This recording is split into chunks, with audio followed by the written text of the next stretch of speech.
We've all been asking for more transparency with the live mode and its features. Well, the team released a new public post about the Paralives language, but it actually reveals far more about the game than just how the characters talk.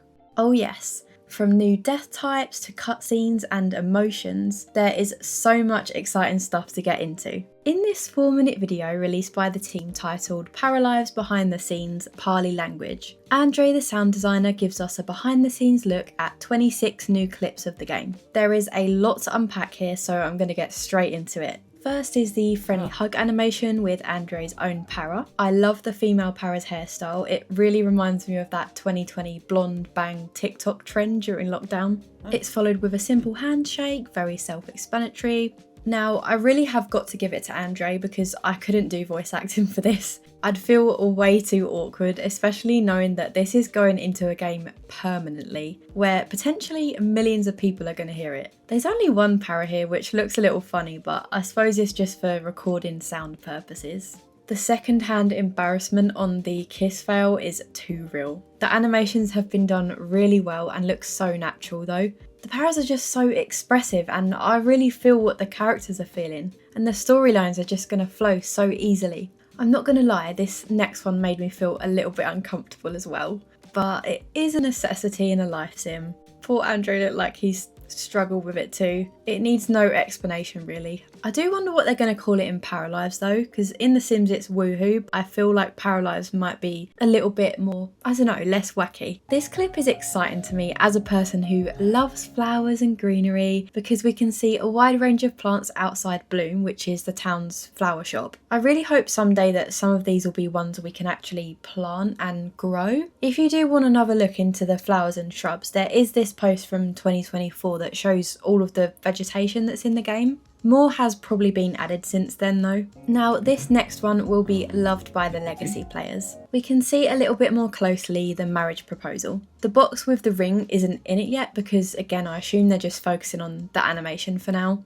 I saw some people say that they hoped for cutscenes of big moments like this, but I honestly am glad that we don't have them in the way you'd think. We instead have something a lot more advanced and exciting, which I'll get into in a bit. The marriage proposal fail is just sad and hurts my heart. Again, the parrot is so expressive with his little scrunched eyebrows. This game is going to give me all of the feels, I can tell. I'm going to just be so invested in all of my paras and their stories. I don't know why, but the second kiss fail makes me laugh. The parrot is just so icked out. I can't wait to play these scenarios out in the game. This is where it starts to get more interesting.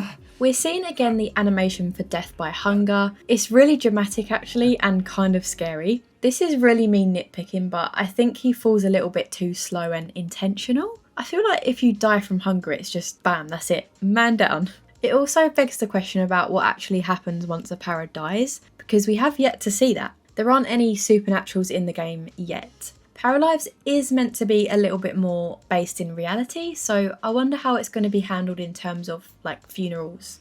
The bladder needle is again very self-explanatory. I love the painting one and I can't wait to see the paintings our paras can make in the game. We already know that pictures and wall hangings in general are really customizable, so there's going to be so much freedom in terms of creativity.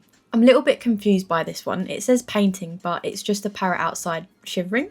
I can only imagine he's scared by something here, and maybe it's just like a typo or something. But let me know what you guys think about this. Maybe I missed some context somewhere. Now this one you might recognise from the trailer. The parrot is sitting on the floor crying by the bath while her kid comforts her. Interestingly, there isn't another para comforting this one, so it begs the question if that's an option that any para can do while one para is sad.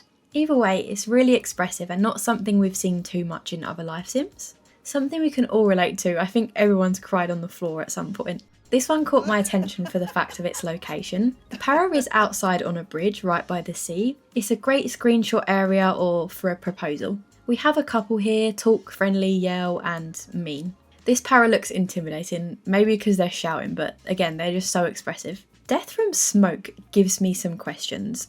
What, why, how? I think this could be the fire death potentially, which we've not seen before, but if it was the fire death, I feel like smoke is a bit too specific and it would just be fire. Also, the parrot doesn't look like he's fanning or passing flames, which we're about to see in a moment. This one is a lot faster, he just flops to the floor immediately. Like, do you see what I mean here? He's trying to pat the flames out and it's much different to the smoke inhalation one. It makes me wonder how many death types we actually have in this game. I would imagine there aren't too many past the obvious ones like hunger, old age, fire, drowning. There will most likely be more added as the game gets more updates. I very much hope though that they don't go the Sims 4 route of those oddly specific random deaths that feel a little bit too wacky and just for the sake of it. We've then got sneezing, low sleep and hygiene animations, which are basic in principle but again really create that visual prompt for the player to maybe action their needs and directs the gameplay. Now this is something that most life sims have, different animations for different skill levels of the same skill.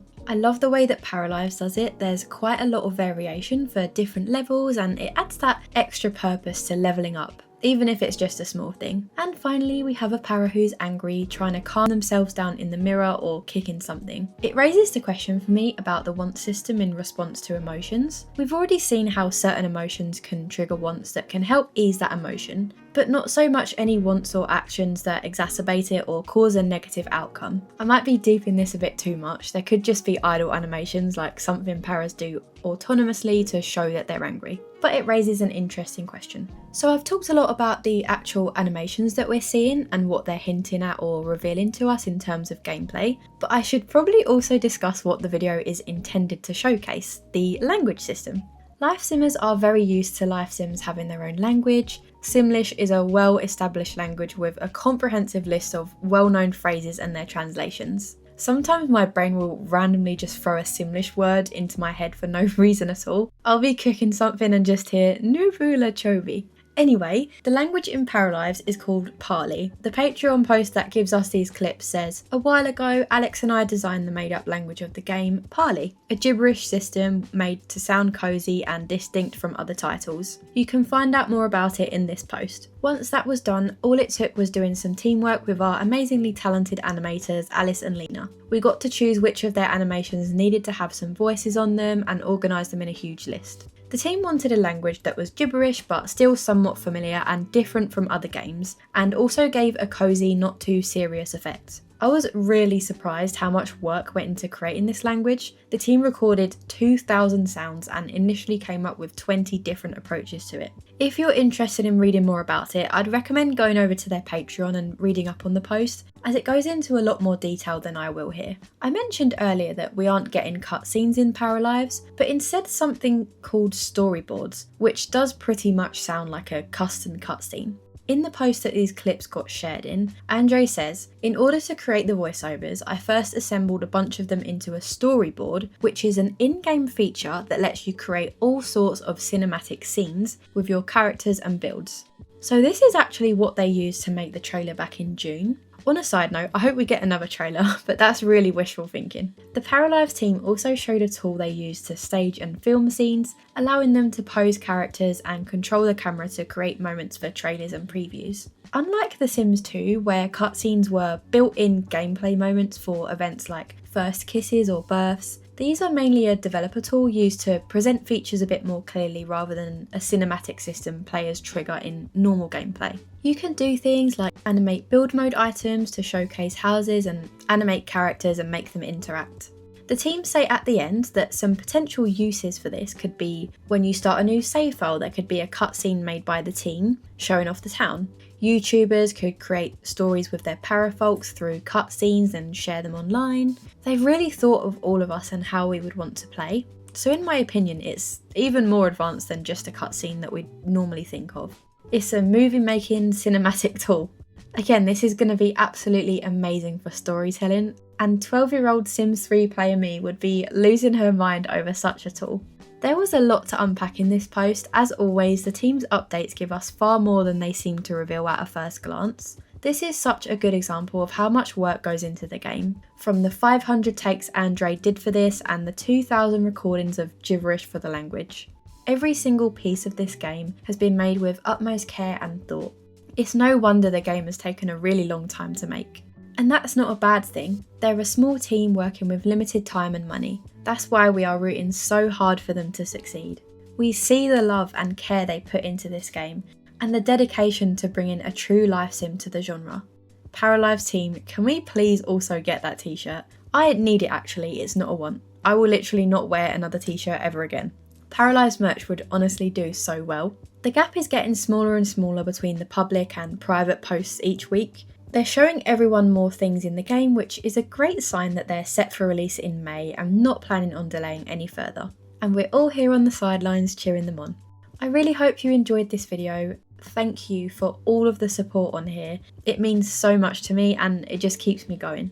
I hope you have a lovely day whatever you're up to, hopefully life simming, and I'll see you in the next one. Bye guys!